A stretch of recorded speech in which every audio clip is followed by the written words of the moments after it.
Burya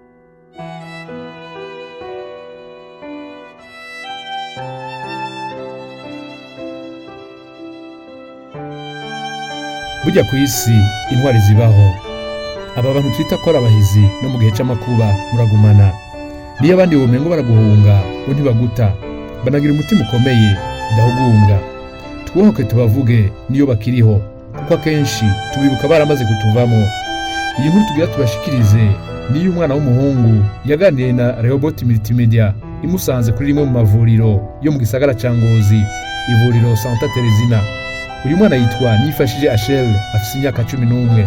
Avuga ko amaze igihe areze muri umunawe Igiraneza Ange Dania n'agakobwa k'imyaka 3 nk'uko bivugwa na musaza we. Afite imyaka 3. Afite imyaka 3.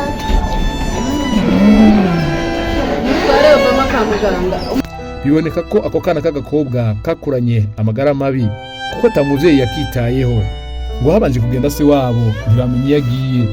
Nyina nawe mu nyuma arakurikira asigana ko kana gato. Ubuzima bukomeza kuba bubi cyane.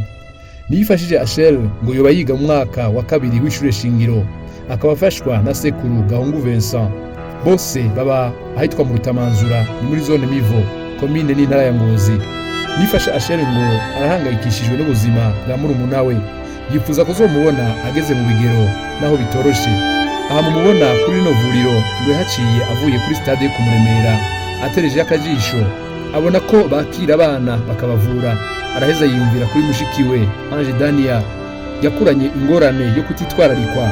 Yiyumvira ko yo mushikana kwa muganga akamutabariza. Ngo uyu mwana akiri muto ariko yiyumvira nk'ukuze, mbere akanasumva ubutwari abatari bake.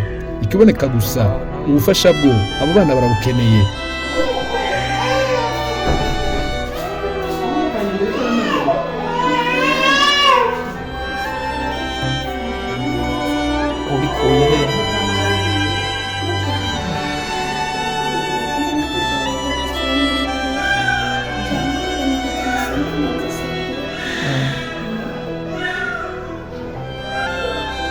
Bavuze ngo kumutuma mu kwako ne uyo.